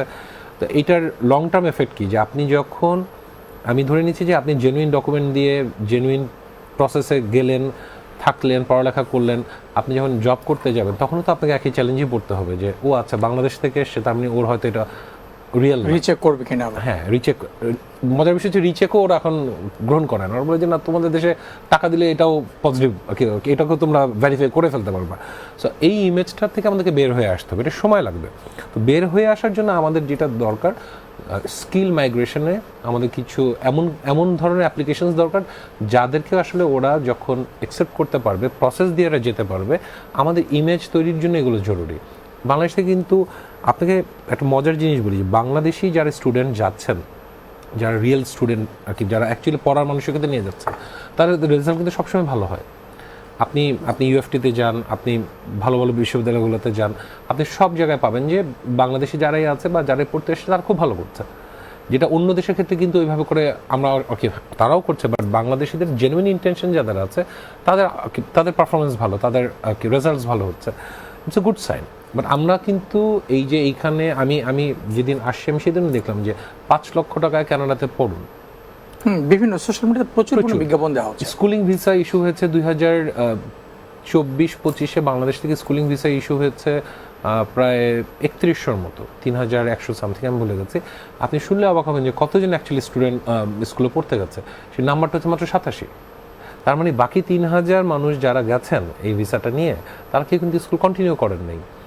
তাদের ইন্টেনশন ছিল ডিফারেন্ট, ডুয়েল ইন্টেনশন বলি আমরা, ডুয়েল ইন্টেন্ট।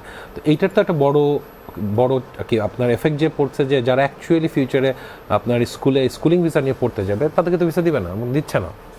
আমাকে রিসেন্টলি এক ভদ্রলোক ফোন করেছেন বাংলাদেশ থেকে, তখন আমি কানাডাতে, যে উনি ওনার 2 বাচ্চাকে পড়াতে চান। তো আমি যখন ওনাকে বললাম যে আপনার কী ডকুমেন্ট আছে, তো উনি একজন সার্ভিস হোল্ডার, তার বললেন যে আপনার ট্যাক্স ফাইল তো আসলে আপনার 2টা বাচ্চার পড়াকে কভার করবেন। উনি খেপে গেছেন, ওরা ভাই বানায় নেবেন। আমি না, আমার কাছে তো বানানো না, আমি আপনাকে এই মাইন্ডসেট থেকেই বের হতে হবে। তো তখন বলছে আমি তো বাংলাদেশে অমুক জায়গায় কথা বলেছি, ওরা বলেছে যে ওরা 7 লাখ টাকা দিলে কাগজ করে দিবে, তা আমি কি তাদের কাছে যাবো? আমি না, আমি আপনাকে সেটাও সাজেস্ট করবো না, এটা আমি সাজেস্ট আপনাকে করতে পারি না, বাট আমি যেটা আপনাকে বলতে পারি, এই পদ্ধতিতেই আপনি যাবেন না, আপনার ওই পদ্ধতিতে যাওয়াটাই ঠিক হবে না। এখন বাচ্চা ভাই একদম মূল জায়গা যেটা আমি বলবো, যে আমাদের মাইন্ডসেটে আসলে চেঞ্জ আনতে হবে। আমাদেরকে আসলে ফেয়ারভাবে আগাতে হবে, অনেস্ট। হ্যাঁ, প্রসেস স্লো হবে, সাকসেস রেশিও হয়তো কম হবে। এই বছর হয়তো আমরা কথার কথা 5000 অ্যাপ্লিকেশন করলে হয়তো আমাদের 500 অ্যাপ্লিকেশন আপনার অ্যাকসেপ্টেড হবে। বাট আপনি যদি একটা ফেয়ার পলিসি ইমপ্লিমেন্ট করতে পারেন এইখান থেকে, গ্র্যাজুয়ালি কিন্তু আমাদের ইমেজটাকে আমরা রিকভার করতে পারবো। That's the most important thing for now. কিন্তু এখানে যদি এখন আসলে কোনো শিক্ষার্থী বাংলাদেশ থেকে সত্যিকারে পড়তে যেতে চায়, তাকে তো অনেকগুলো চ্যালেঞ্জ ফেস করতে হচ্ছে। সে যখন যেতে চাচ্ছেন, তার একাডেমিক রেজাল্টের পাশাপাশি তার কী কী থাকা উচিত, বা আসলে সে কী করবেন, তার আবেদন প্রক্রিয়ার সে কীভাবে প্রস্তুত করবে? মূলত আপনার স্টুডেন্ট ভিসার ক্ষেত্রে বা স্টাডি পারমিটের ক্ষেত্রে মোরলেস সব কি রিকোয়ারমেন্টসগুলো কমন। আপনার কমন বলতে হচ্ছে যে আপনি ফাইন্যান্সিয়ালি আসলে আপনি কি কেপেবল কিনা, আপনি অথবা আপনার স্পন্সর বা ফ্যামিলি মেম্বার্স যারা এই টাকা দিচ্ছেন, যে আপনার কাছে ওই পরিমাণ টাকা আছে কিনা যে আপনি আপনার এডুকেশন কস্ট চালাতে পারবেন। This is number one, and সেটা ভেরিফাইড হতে হবে। এখন একটা নতুন সরকার একটা নতুন উদ্যোগ নিয়েছেন যে ব্যাংকের স্টেটমেন্টগুলোতে আপনার ভেরিফিকেশনের জন্য আপনার গভর্নমেন্ট থেকে আপনার কিউআর কোড বসানো হচ্ছে। সো ফেক ডকুমেন্টেশনের সুযোগটা কমে গেছে। সরি। দ্বিতীয়ত আপনার family ties back in home, আপনার যে আপনি যে পড়ে আপনার দেশে ফেরত আসবেন, এইটা একটা মজার ইন্টারেস্টিং বিষয় ক্যানাডিয়ান স্টাডি পারমিটে, যে আপনাকে প্রমাণ করতে হবে যে আপনি পড়া শেষ করে আপনি দেশে ফেরত আসবেন, আপনার এনাফ টাইজ আছে। আবার আপনি পড়ার পরে কিন্তু আপনাকে ওখানে ক্যানাডিয়ান এক্সপিরিয়েন্স নেওয়ার জন্য কিন্তু ওরা আপনাকে ওয়ার্ক পারমিটও দিচ্ছে। সো ওদের আমার কাছে যেটা মনে হচ্ছে, ওরা চায় যে হ্যাঁ আপনি শুধু পড়ালেখাই করবেন না, আপনি পড়ালেখা করবেন, একটা অভিজ্ঞতা নিয়ে দেশে যেয়ে সেটাকে কাজে লাগাবেন, অথবা আপনি যদি থাকতে চান, আপনি যদি কমপ্লাই করেন তাহলে আপনি থাকবেন। That's the main thing.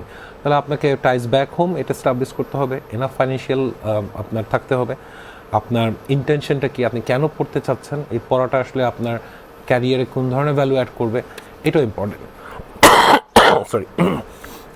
এবং মূলত এই তিনটা বিষয় এবং সাবজেক্ট আপনি যখন একটা চুজ করছেন, আসলে এই সাবজেক্ট চুজ করার পেছনে আপনার ফিউচার ক্যারিয়ার প্ল্যান কি, বা যারা ম্যাচিউরড স্টুডেন্ট বা যারা একটা সার্টেন গ্যাপের পরে নতুন করে আবার পড়ালেখায় ফিরতে চান, যে আমরা অনেক সময় দেখি যে আপনার বাংলাদেশ থেকে MBA করেছেন, BBA করেছেন, উনি এখন পড়তে যেতে যাচ্ছেন। তো জেনারেল কোয়েশ্চেন হচ্ছে যে ওদের কাছে কিন্তু এটা আমি নিজে এত বছর থাকার পরে আসলে এখন রিয়েলাইজ করেছি যে ওরা এটা বোঝে না যে একটা মানুষের যদি ব্যাচেলার ডিগ্রি থাকে, MBA করা থাকে, তারপরে সে আবার কানাডার মতো একটা দেশে নতুন করে পড়তে কেন আসতে চায়। সো ডেফিনেটলি এটার একটা প্রপার এক্সপ্লেনেশন থাকতে হবে, এবং এগুলো যখন প্রপারলি এক্সপ্লেন করা হয়, অ্যাপ্লিকেশনটা যখন প্রপারলি সাবমিট করা হয়, তখন চান্সেস আর ভেরি হাই।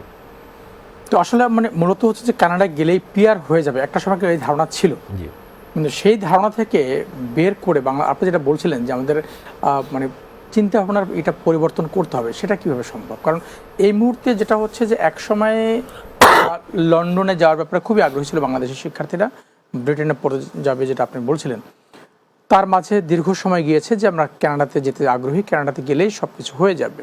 তো এমন পরিস্থিতিতে আসলে ইমিগ্রেশন করতে আগ্রহী হওয়ার দোষের কিছু না, এটা পরিবর্তিত পরিস্থিতিতে উন্নত বিশ্বে সবাই যেতে চাইবে, সেই সুযোগ নিতে চায়। এই মুহূর্তে বাংলাদেশিদের আসলে এক্ষেত্রে কি করণীয় বা কী করা যেতে পারে? আপনার প্রশ্নের ভেতরে আসলে উত্তরটা আছে যে কানাডায় গেলেই পিআর হবে। প্রথমত এই মাইন্ডসেট থেকে আগে বের হতে হবে যে আপনি যদি আসলে পড়তে যেতে চান, পড়তে যাওয়া, পড়া শেষ করার পর সেখানে থাকতে চাও, কোনোটাই ভুল কিছু না। বাট আপনাকে এইটা মাথায় নিয়ে যেতে হবে যে আমাকে আসলে প্রসেসটা ফলো করতে হবে। প্রসেস যদি আমাকে আসলে সেই সুযোগটা দেয় বা আমি যদি কমপ্লাই করি, তাহলে আমি থাকতে পারবো। এখন প্রসেস তো পরিবর্তন হবেই, পরিবর্তনটা কিন্তু এককভাবে যে আমরা বাংলাদেশিদের কারণে হচ্ছে তা না।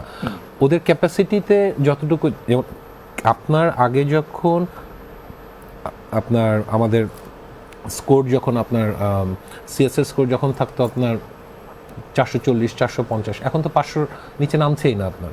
তার মানে কি যে এটা কেন নামছে না? অ্যাপ্লিকেন্ট বেশি। আপনার অ্যাপ্লিকেন্ট বেশি হলে তো পয়েন্টস কমবে না। তো যারা যাচ্ছেন বা যারা যেতে চাচ্ছেন তাদেরকে একদম সিগনিফিক্যান্ট কয়েকটা বিষয় মাথায় নিয়ে যেতে হবে যে আমি আসলে আমার প্ল্যানটা কি। যে আমি আপনাকে শুরুতে বলছিলাম না যে আমার সাথে যখনই কেউ কথা বলেন আমি আসলে জানতে চাই যে ভাই আপনি কেন যেতে চাচ্ছেন। তো মানুষের বেসিক কিছু কথার উত্তর থাকে, ভাই বাংলাদেশে গরম, জ্যাম, ট্রাফিক, দুর্নীতি, এইটা ওইটা ভালো লাগে না, কানাডাতে যাবো, পড়ালেখা করবো, থাকবো, বা আমি সেটেলড হতে চাই। এটা বেসিক। বাট এই প্রক্রিয়াটাতে আপনি কতটুকু, সব কিছু তো আপনার নিয়ন্ত্রণে না, বা সব কিছু আমার নিয়ন্ত্রণেও না, বা আমরা যারা কাজ করি আমাদের নিয়ন্ত্রণে না। গভর্নমেন্ট আপনার হঠাৎ করে বিল C-12 আপনার করলেন আপনার রেফিউজি ক্লেমটাকে কন্ট্রোল করার জন্য, অ্যাসাইলাম সিকিংটাকে কন্ট্রোল করার জন্য। এটাতে কিন্তু অনেক বাঙালি কিন্তু ক্ষতিগ্রস্ত হয়েছেন আপনার, যাদেরকে এখন ফেরত আসতে হবে। তো দেখেন, আপনি যখন একটা শেকড় তুলে যাচ্ছেন, আসলে সর্বশেষ যে বিল C-12 যেটা বলছেন যে তার মাধ্যমে অনেক বাংলাদেশি ক্ষতিগ্রস্ত হচ্ছে, কত সংখ্যক বা কি পরিমাণ সে বিষয়ে জানবো। এখন দর্শক যাচ্ছি আমরা ছোট একটি বিজ্ঞাপন বিরতিতে, ফিরে এসে শুনবো আসলে এই নতুন যে নিয়মকানুন সেখানে বাংলাদেশিরা কতখানি ক্ষতিগ্রস্ত হয়েছে এবং তার সমাধানের পথ কি। আমাদের সঙ্গেই থাকুন।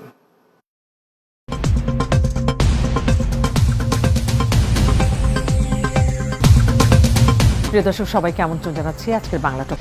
সরকার আর জনগণের মধ্যে তো একটা পার্থক্য যেমন আছে, একটা মিলও আছে। কেউ কেউ বলছেন এ ধরনের প্রস্তাব দাবির কারণে নির্বাচন বিলম্বিত হতে পারে, কেউ বলছেন ষড়যন্ত্রের অংশ। এই 12টা নির্বাচনের মধ্যে আপনি মাত্র 3টা নির্বাচনকে বলতে পারেন যে জেনারেলি অ্যাকসেপ্টেবল। আমাদের গণতন্ত্রের পথে যাত্রাই একটা বড় কাজ, তার অন্যতম বিষয় হচ্ছে ভোট। আমাদের এখন তত্ত্বাবধায়ক সরকার নেই। আওয়ামী লীগের পতন হয়েছে তা আওয়ামী লীগের মন্দ কারণে। আমি এখনো পর্যন্ত ভোট দিতে পারি। Nucleus of the focus. কোনো অপরাধী কি অপরাধ করে গ্রেফতার হওয়ার জন্য বসে থাকে? তো তারা কোনো ধরনের প্রতিক্রিয়াই দেখালো না, এটা কোন মডিউলের মধ্যে পড়বে? ভবিষ্যতে পিআর থেকে সরে আসার সম্ভাবনা আছে জামাত ইসলাম। দেশের স্বার্থে, দেশের সার্বভৌমত্বের স্বার্থে জামাত এই ব্যাপারে একদম কিন্তু এটা মনে করে যে এই সরকারকে সময় দেওয়া উচিত। তো ওই বাজারের উপরে নিয়ন্ত্রণ করবার ক্ষেত্রে সিন্ডিকেট ডেফিনেটলি খুবই পাওয়ারফুল। জনগণের কল্যাণে রাজনীতি নাকি কোনো ব্যক্তি বা গোষ্ঠীর কল্যাণে রাজনীতি? জনগণের মনোনীত, জনগণের পছন্দের সরকার, জনগণের বেছে নেওয়া সরকার। ইতিহাসের ধারাবাহিকতায় যদি বিচার করি তাহলে আজও আমাকে এটা বলতে হয় যে আমরা বীরের জাতি। বাংলা টক রবি থেকে বৃহস্পতিবার দেখবেন রাত 9:30 প্রবাসী ভাই বোনদের বিভিন্ন স্বার্থ সংশ্লিষ্ট বিষয় নিয়ে কথা বলি। ব্রিটেনে কত সাল থেকে শুরু হয়েছিল? ফুল ওয়াইজেসটা তারা কিন্তু দিয়ে দিত বাংলাদেশ স্বাধীন হওয়ার জন্য। আর কি কি জায়গা আমাদের ডেভেলপ করা উচিত হার্ড স্কিলের জন্য? NSDA থেকে আমরা যে কারিকুলাম আমরা এখন ফলো করছি, আমি বিশ্বাস করি যে তারা দেশের বাইরে গিয়ে ভালো থাকবে। ভাষার দক্ষতা উন্নয়ন করার জন্য পদ্ধতিগুলো কি? যে কোনো ভাষা শেখার ক্ষেত্রে আমাদের শুরু করা উচিত লিসনিং দিয়ে। নতুন বাজার সৃষ্টি আমাদের কতটুকু হচ্ছে? যে একটা রেগুলার মার্কেট রিসার্চের জায়গা দরকার এখানে, সেটা সরকারিভাবেই দরকার, যেহেতু এটা একটা দীর্ঘ সময়ের একটা ব্যাপার।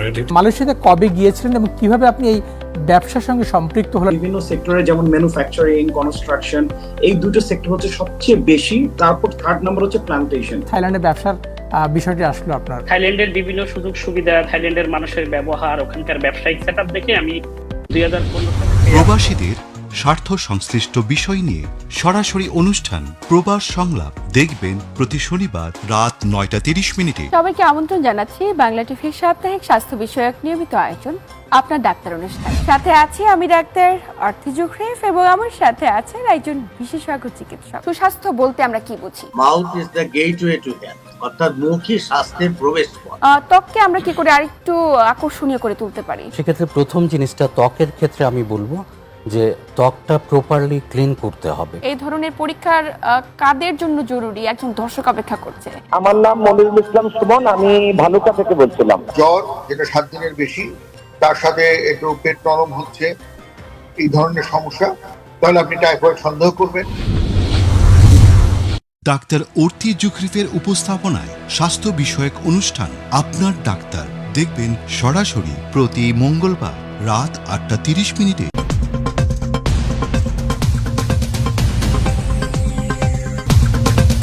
প্রিয় দর্শক, সবাইকে আমন্ত্রণ জানাচ্ছি আজকের বাংলা টক। সরকার আর জনগণের মধ্যে তো একটা পার্থক্য যেমন আছে, একটা মিলও আছে। কেউ কেউ বলছেন এ ধরনের প্রস্তাব দাবির কারণে নির্বাচন বিলম্বিত হতে পারে, কেউ বলছেন ষড়যন্ত্রের অংশ। এই 12টা নির্বাচনের মধ্যে আপনি মাত্র 3টা নির্বাচনকে বলতে পারেন যে জেনারেলি অ্যাকসেপ্টেবল। আমাদের গণতন্ত্রের পথে যাত্রাই একটা বড় কাজ, তার অন্যতম বিষয় হচ্ছে ভোট। আমাদের এখন তত্ত্বাবধায়ক সরকার নেই। আওয়ামী লীগের পতন হয়েছে তা আওয়ামী লীগের মন্দ কারণে। আমি এখনো পর্যন্ত ভোট দিতে পারি। Nucleus of the focus. কোনো অপরাধী কি অপরাধ করে গ্রেফতার হওয়ার জন্য বসে থাকে? তো তারা কোনো ধরনের প্রতিক্রিয়াই দেখালো না, এটা কোন মডিউলের মধ্যে পড়বে? ভবিষ্যতে পিআর থেকে সরে আসার সম্ভাবনা আছে জামাত ইসলাম। দেশের স্বার্থে, দেশের সার্বভৌমত্বের স্বার্থে জামাত এই ব্যাপারে একদম কিন্তু এটা মনে করে যে এই সরকারকে সময় দেওয়া উচিত। তো ওই বাজারের উপরে নিয়ন্ত্রণ করবার ক্ষেত্রে সিন্ডিকেট ডেফিনেটলি খুবই পাওয়ারফুল। জনগণের কল্যাণে রাজনীতি নাকি কোনো ব্যক্তি বা গোষ্ঠীর কল্যাণে রাজনীতি? জনগণের মনোনীত, জনগণের পছন্দের সরকার, জনগণের বেছে নেওয়া সরকার। ইতিহাসের ধারাবাহিকতায় যদি বিচার করি তাহলে আজও আমাকে এটা বলতে হয় যে আমরা বীরের জাতি। বাংলা টক রবি থেকে বৃহস্পতিবার দেখবেন রাত 9:30 প্রবাসী ভাই বোনদের বিভিন্ন স্বার্থ সংশ্লিষ্ট বিষয় নিয়ে কথা বলি। ব্রিটেনে কত সাল থেকে শুরু হয়েছিল? ফুল ওয়েজেসটা তারা কিন্তু দিয়ে দিত বাংলাদেশ স্বাধীন হওয়ার জন্য। আর কি কি জায়গা আমাদের ডেভেলপ করা উচিত হার্ড স্কিলের জন্য? এনএসডিএ থেকে আমরা যে কারিকুলাম আমরা এখন ফলো করছি, আমি বিশ্বাস করি যে তারা দেশের বাইরে গিয়ে ভালো থাকবে। ভাষার দক্ষতা উন্নয়ন করার জন্য পদ্ধতিগুলো কি? যে কোনো ভাষা শেখার ক্ষেত্রে আমাদের শুরু করা উচিত লিসনিং দিয়ে। নতুন বাজার সৃষ্টি আমাদের কতটুকু হচ্ছে? যে একটা রেগুলার মার্কেট রিসার্চের জায়গা দরকার এখানে, সেটা সরকারিভাবেই দরকার, যেহেতু এটা একটা দীর্ঘ সময়ের একটা ব্যাপার।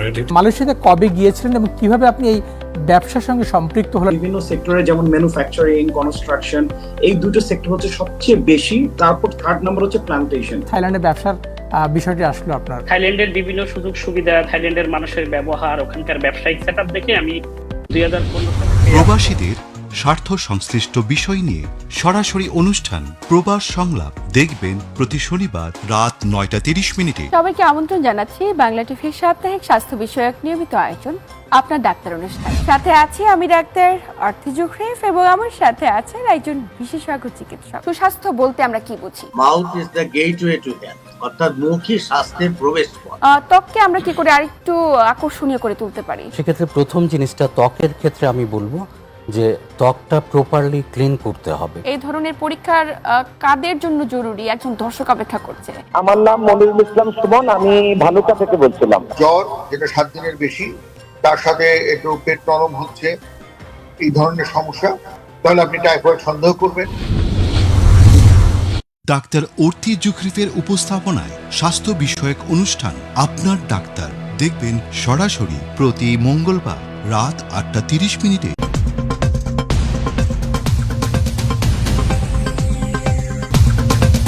প্রিয় দর্শক, সবাইকে আমন্ত্রণ জানাচ্ছি আজকের বাংলা টক।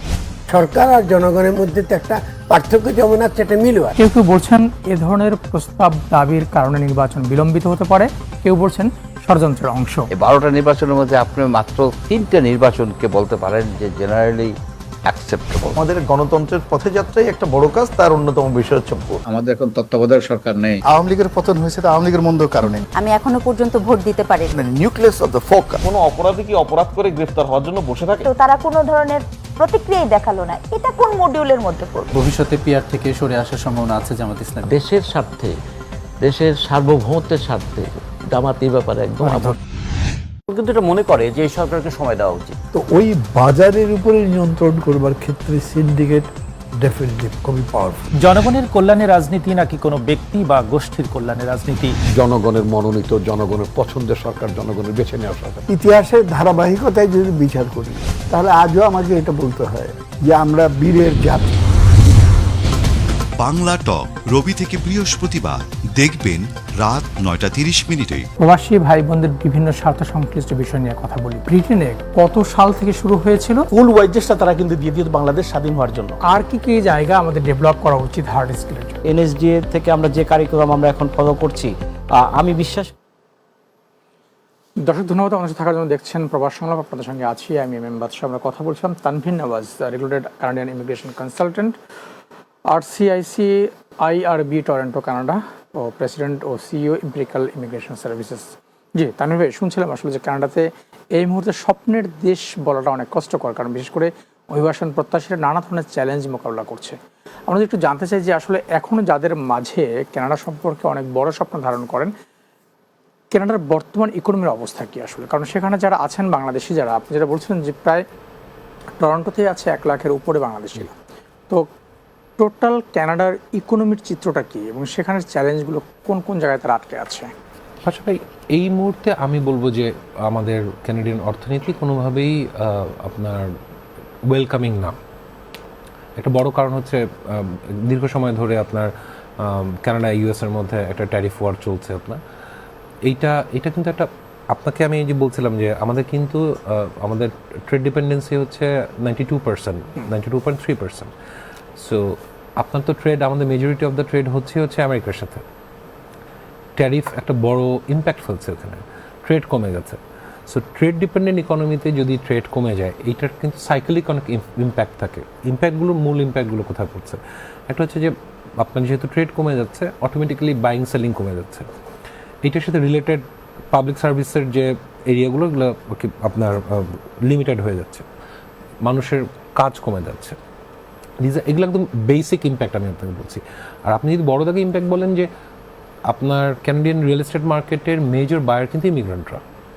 এটা গত 1-1.5 বছর ধরে কিন্তু রিয়েল এস্টেট নেগেটিভের দিকে যাচ্ছে, নিচের দিকে যাচ্ছে, বাড়ির প্রাইস সিগনিফিকেন্টলি কমে গেছে। এটার অন্যতম কারণ হচ্ছে যে ফরেন বায়ার্সকে ওরা অ্যালাউ করছে না, আপনার ভিজিটারদেরকে এখন বাড়ি কেনা অ্যালাউ করছে না। সো এগুলো আপনি যদি সব কিছুকে কম্পাইল করে একটা বাস্কেটে নিয়ে আসেন, ইকোনমিটা ওভারঅলি ওয়েলকামিং না। আমি আপনার ওই যে বারবারই একটা কথা বলি যে আপনি মাইগ্রেট করতে চাওয়াটা কোনোভাবেই কোনো ভুল কিছু না, হ্যাঁ দোষের কিছু না, বাট আপনাকে টাইমিংটা জানতে হবে, বুঝতে হবে যে টাইমিং ইন বোথ সেন্সেস, যে আপনি যেই দেশে যেতে চাচ্ছেন তারা কি আসলে ওয়েলকামিং কিনা এই মুহূর্তে in terms of economic situation, in terms of settlement situation, এবং আপনি নিজে ওই পুরো প্রসেসটাতে নিজেকে এনগেজ করার জন্য আপনি নিজে রেডি কিনা। সো ওই অর্থে আমি বলবো যে ইকোনমি এখন ওই অর্থে ওয়েলকামিং না। অবশ্যই তার মানে এটা না যে আপনি মাইগ্রেট করতে পারবেন না বা আপনার করা উচিত না। আপনার করতে হলে আপনাকে প্রপার প্ল্যান নিয়ে যেতে হবে, আপনাকে প্রপার সেটেলমেন্ট ফান্ড আপনার হাতে থাকতে হবে, আপনাকে অ্যাটলিস্ট 2 বছরের একটা প্ল্যান নিয়ে যেতে হবে যে হ্যাঁ আমার ফার্স্ট 2 ইয়ার্স স্ট্রাগল করতে হতে পারে বা করতে হবে। এখন আমরা একটা জায়গায় অনেক সময় বড় ভুল করি যে আমরা ভাবি যে আমি 20 লক্ষ টাকা নিয়ে যাচ্ছি, অনেক টাকা। 20 লক্ষ টাকা তো যখন আপনি ডলারে কনভার্ট করছেন, এটা তো 22,000 ক্যানাডিয়ান ডলার। তো 22,000 ক্যানাডিয়ান ডলার তো আসলে অনেক বেশি টাকা না, কানাডার অর্থনীতিতে খুব বেশি টাকা না। আপনার 2 বছরের সার্ভাইভালের জন্য এনাফ মানি না, ডিপেন্ড করে আপনি কীভাবে করে সার্ভাইভ করছেন। তারপরে still it's not a big amount of money. So এটা একটা অনেক বড় চ্যালেঞ্জ আমি বলবো এই মুহূর্তে। দ্বিতীয়ত হচ্ছে যে আমাদের যে এই মুহূর্তে ইকোনমিক অ্যান্ড সোশ্যাল সিচুয়েশন কানাডাতে, আমার নিজের কাছে মনে হয়েছে যে এই স্টেবিলিটি জার্নিটাতে কানাডার আরও অ্যাটলিস্ট 2 থেকে 3 বছর সময় লাগবে ইকোনমিক রিফর্ম করার জন্য। সো সেটা এই যে আমি আপনাকে ব্রেকে যেটা বলছিলাম যে Mark Carney as an economist ওনার চিন্তাভাবনা অনেক উন্নত, উনি অনেক ফোরসাইটনেস নিয়ে কাজ করছেন। বাট আমার কাছে মনে হচ্ছে যে ওনার আসলে টাইমিংটা ভুল আর কি। উনি এমন একটা সময় প্রাইম মিনিস্টার হয়েছেন যখন আর কি আমাদের পার্শ্ববর্তী রাষ্ট্রের প্রাইম মিনিস্টারের সাথে তাকে আসলে রীতিমতো অর্থনীতি নিয়ে যুদ্ধ করতে হচ্ছে, যেখানে অর্থনীতিকে আর কি শক্তিশালী করার জন্য তার কাজ করার কথা, তাকে আসলে সার্ভাইভাল মেথডে যে ফাইট করতে হচ্ছে যে আরও নতুন ট্যারিফ আসছে, এটাকে কীভাবে করে আমরা কিক ব্যাক সার্ভাইভ করবো। তাতে যেটা হচ্ছে ওভারঅল ডেভেলপমেন্ট ইকোনমিতে আমাদের এফেক্ট পড়ছে, যেটাতে আমরা লাভবান হচ্ছে না। সো অনেকেই পজিটিভ কথা শুনতে চান যে আমি কানাডা যেতে চাই, আমার কি যাওয়া ঠিক হবে কিনা, আমি কিভাবে যেতে পারি। আমি এই জায়গাটাতে একটু ব্লান্টভাবেই বলবো যে কি আমি বলবো this is not the right time, not the right time in the sense যে ওয়েলকামিং না ওভারঅল সিচুয়েশনটা। আমরা সময় নিয়ে চিন্তা করে এবং কোনোভাবেই আমি দর্শকদের উদ্দেশ্যে একটা কথা অবশ্যই বলতে চাই যে আমি বাংলাদেশে যেটা প্রচুর এজেন্সি, প্রচুর প্রতারণা হচ্ছে মানুষের মিষ্টি কথায় বা জাস্ট ভিডিও দেখে বা কমেন্টস পড়ে আর কি কানাডায় যেতে হবে, গেলে ভালো থাকা যাবে, এই চিন্তাটা না করাটাই ভালো। আচ্ছা, যদি এমন হয় যে এই মুহূর্তে কানাডার বিষয়টা আপনার নিজের অভিজ্ঞতা এবং যেহেতু আপনি সেখানে আরসিআইসি হিসেবে কাজ করছেন, আইএলবির সাথে কাজ করছেন, সেই জায়গাতে বলছেন, কিন্তু বাংলাদেশের যারা ইমিগ্রেশন প্রত্যাশী এই মুহূর্তে বিশ্বের কোন দেশগুলো ওয়েলকামিং আছে? আমরা অনুষ্ঠানের প্রায় শেষ দিকে আছে, আপনার এই ব্যাখ্যাগুলো যদি একটু বলতেন। বাচ্চা ভাই, আমি আসলে যেটা বলবো যে আপনি যদি আপনারা আমাদের থেকে বেশি জানবেন যে আপনার গ্লোবাল ইকোনমি কিন্তু একটা আসলে আমার কাছে যেটা মনে হয় যে মাইগ্রেশনের সাথে ইকোনমির একটা অনেক বড় সম্পর্ক আছে।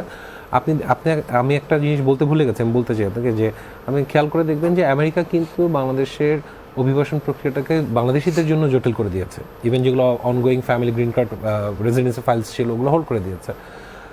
ইউরোপে আমাদের ইমেজ আমি বলবো যে সিগনিফিকেন্টলি ইটস গোয়িং ডাউন। আমার কাছে মনে হচ্ছে যে আমাদের অনেক বেশি এখন মনোযোগী হওয়া উচিত যে আমরা দক্ষ জনশক্তি হিসেবে কোথায় যেতে পারি। মালয়েশিয়া একটা ভালো অপশন হতে পারে। মালয়েশিয়া এবং বাংলাদেশের মধ্যে দীর্ঘদিনের বন্ধুত্ব আছে, যেটা আমাদের বর্তমান প্রাইম মিনিস্টার উনি রিসেন্টলি ঘুরে এসেছেন আপনার মালয়েশিয়াতে, এবং আমি ওই জায়গাটাতে হোপফুল। মিডল ইস্টে আমাদের কিন্তু এনগেজমেন্ট এবং আমাদের বাংলাদেশিদের আপনার কন্ট্রিবিউশন অনেক হাই। আমি বলবো যে এই মার্কেটগুলোতে ইভেন যারা স্কিল ইমিগ্রেন্টস যেতে চান তাদের জন্য এটা একটা অনেক বড় মার্কেট। আপনি সৌদি আরবের মার্কেটে দেখেন, সৌদি আরবে কিন্তু পুরো ডেভেলপমেন্ট ইঞ্জিনিয়ারিং সেক্টরটা কন্ট্রোল করছে আপনার ভারতীয়রা। আমাদের এখানে সুযোগগুলো আমাদের বাংলাদেশে বড় সুযোগ আছে, হেলথ কেয়ারে আছে। অসংখ্য ধন্যবাদ তানভীর নওয়াজ ভাই। আসলে দিন শেষে বলতে হবে যে আমাদের দক্ষতা যদি বৃদ্ধি করা যায় তাহলে হয়তো সেই সুযোগগুলো নিয়ে আগামীতে এগিয়ে যাওয়া যেতে পারে। জি। আপনাকে আবার ধন্যবাদ। দর্শক, আসলে আমরা শেষ করব আজকের অনুষ্ঠান। সবাই দক্ষ হয়ে বিদেশ যাওয়ার যে ব্যাপারটি বারবার বিভিন্ন সময় আলোচনায় বলে থাকি, আসলে সর্বশেষ মাইগ্রেশনের ক্ষেত্রে বলতে হবে সেই দক্ষতা উন্নয়নের মাধ্যমে বহির্বিশ্বে তাদের আবাসন গড়ে তোলার জন্য ইমিগ্রেশনে যেতে হলে দক্ষতা হোক আগামীর ভবিষ্যৎ, এমন প্রত্যাশা আমরা শেষ করছি আমাদের আজকের অনুষ্ঠান। সবাই ভালো থাকবেন, শুভরাত্রি।